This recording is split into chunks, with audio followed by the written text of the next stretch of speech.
Olá, sejam bem-vindos a mais um vídeo do canal Pocotaco. Eu sou o Alisson. Se você é novo por aqui, não se esqueça de se inscrever e também ativar o sininho para receber todas as notificações do canal. O link nas redes sociais vão estar aqui na descrição, então segue a gente lá. Deixe seu like agora no começo do vídeo para estar nos ajudando. E no vídeo de hoje a gente vai estar falando sobre o episódio 9 de Bleach. Vamos estar fazendo um resumo e comentando tudo o que aconteceu nesse episódio, inclusive o começo da luta da Unohana contra o Zaraki. A gente vai estar comentando por que eles estão lutando e falando sobre esse comecinho e toda a história deles, que eles têm uma história junta no passado. No começo do episódio, a Nanao, ela está procurando o Shunsui porque ela quer falar com ele. Ela acaba entrando num dos quartos onde ele estava e lá ele fala que a partir de agora eles vão ter que se separar.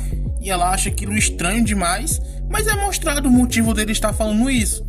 Ele recebeu uma carta anunciando que a partir de agora ele será o capitão da primeira divisão e também o comandante geral das 13 divisões.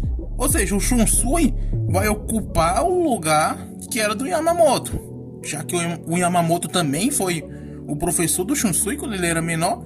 Então ele vai ocupar esse lugar de acordo com a Central 46. Mas a cena é cortada e é mostrado o Ichigo, onde ele está se recuperando ainda nas fontes termais.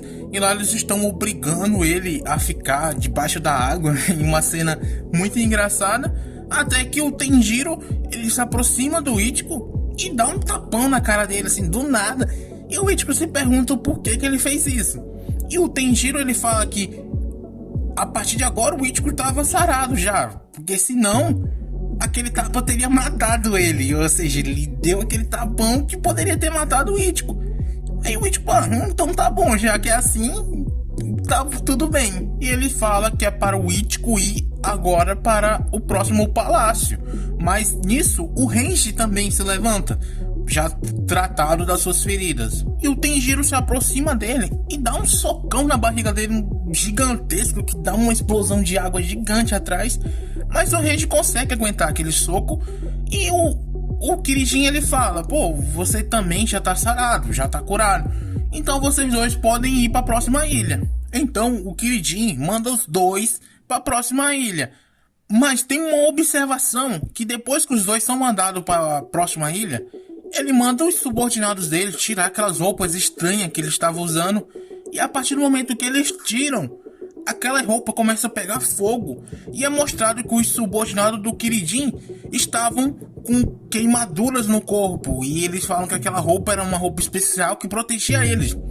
Porque aquela piscina, que é o inferno de osso, a cura era tão forte que poderia causar uma erosão no corpo deles, fazendo com que eles morressem. De tanto ser curado, eles poderiam morrer. O que faz com que os seus subordinados e o próprio Tenjiro ache que o Ichigo e o próprio Renji são pessoas acima da média por ter aguentado tudo aquilo, sem nenhum tipo de proteção, para ver o tão que aquelas fontes termais não eram as simples fontes termais, era uma cura absurda para eles. Então a cena volta para um Shunsui e é mostrado ele tendo uma reunião lá na Central 46, onde ele está conversando e ele fala que a primeira ordem dele como capitão geral vai ser ensinar Zanjutsu para o Zaraki Kenpachi.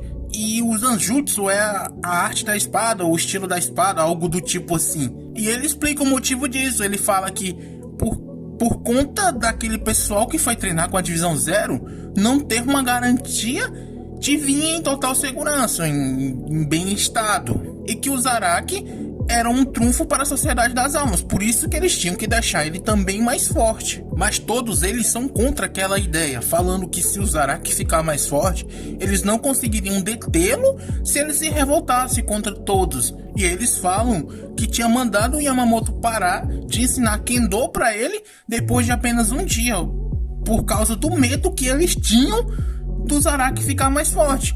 E nisso o Shunsui calmamente fala que se as coisas continuassem do jeito que estavam, a Sociedade das Almas não iriam conseguir resistir a outra invasão. E assim, contra a vantagem deles, eles aceitem que o Zaraki comece seu treinamento. Ou seja, a partir de agora o Zaraki vai começar o treinamento para ficar mais forte.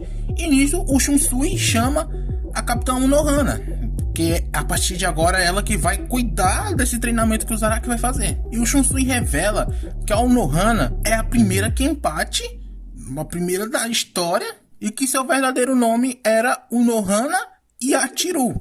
O nome dela era isso, e até o nome que o próprio Kenpachi deu em homenagem à sua tenente, aquela bichinha do cabelo rosa. E nessa cena, aonde o Shunsui está revelando isso, a cara que a Unohana tá fazendo é simplesmente aterrorizante, para dizer o mínimo, porque é uma cara muito assustadora, uma cara séria, muito séria mesmo, algo que você olhar assim, você fica até com medo. Eu não queria estar de frente com aquela mulher fazendo uma cara dessa daí, não. Nisso é mostrado o Ichigo e o Renji conseguindo chegar na outra ilha, e é um jeito de transporte que eles fazem de uma ilha para outra muito absurda, porque eles literalmente são lançados para outra ilha, onde eles têm que sobreviver do jeito que der para conseguir aterrissar lá. É algo muito ruim, eu não entendo porque esse meio de transporte que eles utilizam. Mas lá naquela outra ilha, eles são recepcionados pela Rikufumi Kiryu, que é a dona do palácio de lá. E lá ela faz todos os tipos de comida, uma quantidade gigantesca, e são uns pratos enormes, para que eles possam comer e recuperar suas energias. Basicamente, aquele palácio serve para isso, para que as pessoas possam comer a comida que ela faz, recuperar sua reação e poder ir por treinamento. É o que eles falam, e é até razoável de entender. Primeiro eles se curam, depois eles repõem a energia gastada comendo, para que depois vão treinar. É um ciclo que eles fazem. Nisso bate a consciência do Ichigo, ele começa a pensar que se o que eles estavam fazendo realmente era certo, porque eles estão ali tomando banho e comendo, em vez de treinar. Ele fica pensando se eles deveriam realmente estar fazendo isso. Então o Renji o responde falando que eles estão tomando banho para curar as feridas e estão comendo para repor a energia gasta com o tratamento das feridas dele. Ou seja, o que eles estão fazendo é um pré-treino, literalmente um pré-treino, porque eles estão se tratando para depois de treinar. E ele explica isso pro Ichigo, que o Ichigo acaba até achando aquela coisa legal que ele tinha falado, que é, porra, de vez em quando você fala umas coisas inteligentes. Nisso, a Kiryu, ela aparece e fala que o Renji tem razão, que aquilo é tudo um preparatório para o treinamento que eles vão começar. E ela aparece, só que ela está em uma nova forma, uma forma totalmente diferente de como ela estava antes, é uma forma mais magra. E o Ichigo e o Renji começam a se perguntar: quem é você? Porque tá totalmente diferente. Então ela explica que usa toda a sua pressão espiritual quando está cozinhando para deixar as comidas mais gostosas, e por isso ela perde muito peso com isso, porque ela armazena a Reatsu em forma, vamos dizer que em forma de gordura no corpo dela, e quando ela libera essa Reatsu, ela volta para sua forma verdadeira, que é aquela forma mais magra que ela tem. Ela também explica que cada membro da Divisão Zero criou algo na Sociedade das Almas. Por isso que o Rei das Almas consideram eles como parte da história da Soul Society. Ou seja, cada um criou alguma coisa que conhecemos na Sociedade das Almas e fazem parte da história por causa disso. Eles mudaram a sociedade e o Rei das Almas admitiu isso, o tornando parte da Divisão Zero. Isso basicamente é o que faz um Shinigami se tornar parte da Divisão Zero, é ter criado algo para mudar a história da Sociedade das Almas. Ela também fala que ela própria criou as almas temporárias e também uma forma de colocar elas no corpo, em um corpo, literalmente em um corpo. Ou seja, o Gon, aquele bichinho que estava o tempo todo, até no episódio também, é uma invenção dela. Ela que inventou aqueles tipos de alma temporária, que são aquelas pílulazinhas que é tomado no começo do anime só.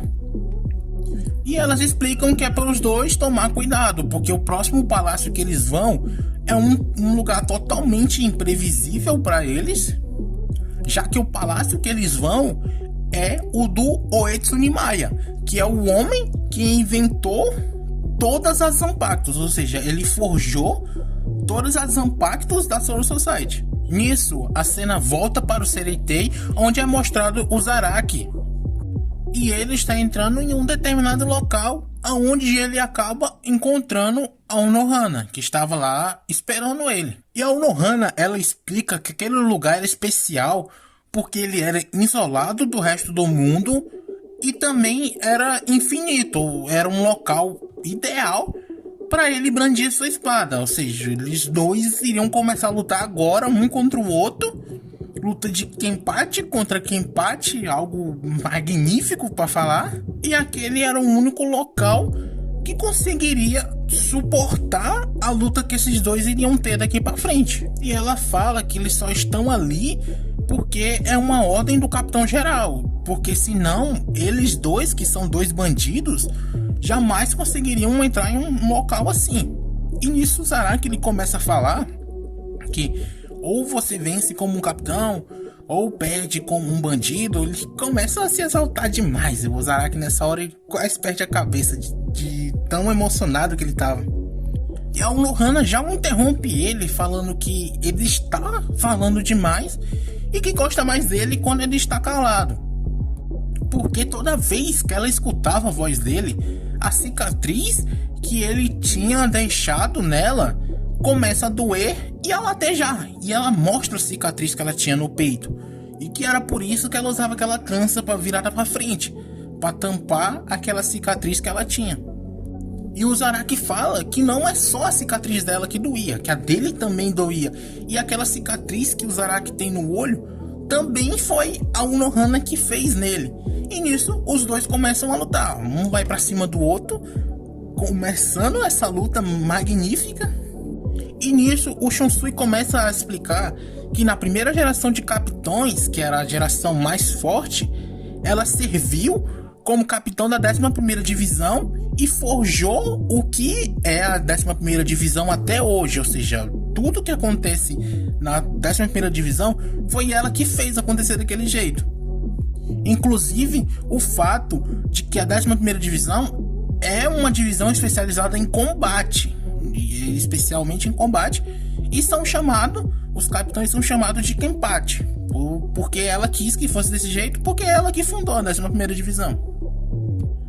E ele fala que antes dela ser nomeada como capitã, ela era uma notória assassina da Sociedade das Almas, e que para mostrar seu domínio em vários estilos e sua habilidade com a lâmina, ela se deu o nome de Yatiro, que significa 8.000 estilos. Ela se deu esse nome por causa disso, por causa das suas técnicas e da quantidade de técnicas diferentes que ela poderia ter, que ela tem habilidades. E o Shunsui explica que a partir do momento que os dois começarem a lutar, um deles teriam que morrer. Era inevitável que isso acontecesse. Por isso que ele até se lamentava de estar fazendo isso. Então é mostrado a cena dos dois lutando, aonde a Unohana está tendo vantagem por cima do Zaraki, ou seja, ela está conseguindo ter mais força do que ele. E ela começa a falar, ela começa a dizer que parabeniza ele por ter tirado o tapa-olho desde o começo da luta, mas essa era toda a extensão do poder dele, o que faz até o próprio Zaraki ficar assustado. Como assim? Por que ela tá falando isso? Ele fica com essa expressão no rosto. E uma troca de golpe que os dois fazem, ela consegue ferir o braço do Zaraki com uma outra lâmina que ela tinha guardada. E o Zaraki fala pra ela que aquilo era um golpe baixo, mas ela responde dizendo que não, que só não teve a oportunidade de utilizar isso na primeira vez que eles lutaram, porque o Zaraki não tinha deixado. O que faz com que o Zaraki pergunte a ela se ela acha que ele ficou mais fraco com o tempo, porque quando ele era criança, ele não deixou ela utilizar isso, e agora ela conseguiu utilizar. Ele pergunta pra ela, pô, você acha que eu fiquei mais fraco? Então o Zaraki começa a falar que admirava ela no passado, que ele conseguia eliminar tudo e todos no caminho dele, todos os inimigos que ele tinha, e aquilo acabou se tornando um entediante para ele. Mas a primeira vez que ele sentiu medo foi quando ele lutou contra ela, mas também foi a primeira vez que ele sentiu a alegria da batalha, porque as lutas estavam tão entediantes para ele que a única pessoa que conseguiu dar alegria para ele numa luta foi a própria Konohana. E ele fala isso para ela, mas ele fala que iria morrer ali sem conseguir vencer ela nenhuma vez. E nisso o Zaraki começa a chorar. Ele começa a chorar, de se emocionando, mas a Konohana já corta logo qualquer tipo de sentimento, perfurando a garganta dele com a espada dela. Ele tá lá chorando, ela vai furar a garganta dele, matando ele. Mas quando o Zaraki se dá conta, ele está em pé, segurando a espada, defendendo aquele ataque dela. E ele se pergunta o que aconteceu, porque ele tinha certeza que tinha sido cortado. Mas ele para pensar e ele não pensa. Ele fala assim, não vou pensar nisso agora, porque essa luta aqui é mais importante. Então ele nem se liga para isso, ele não quer pensar nisso, porque a luta ali para ele é mais importante do que pensar no que aconteceu com ele. Então a Konohana começa a pensar e ela fala que o Zaraki não iria morrer ali, porque sempre que ele estava à beira da morte, ele ficava mais forte, porque era esse o limite que ele tinha botado para si mesmo, o defeito que ele tinha colocado para si mesmo, de que toda vez que ele estivesse perto de morrer, ele ficaria mais forte para poder continuar lutando. E nisso o episódio se encerra aí, e foi um episódio simplesmente magnífico, no mínimo. Bom, pessoal, o episódio se encerra aqui, no começo da luta desses dois. No próximo episódio vai ser com certeza muito melhor, porque vai mostrar a continuação dessa luta, mostrar a Bankai, mostrar o verdadeiro poder do Zaraki. Ou seja, vai ser um episódio simplesmente sensacional. Então se inscreva, ativa o sininho para você receber a notificação de vídeo que tá saindo toda semana. Deixe seu like aqui no finalzinho do vídeo se você ainda não deixou, e comente o que você achou do episódio. E no mais, era só isso. Falou!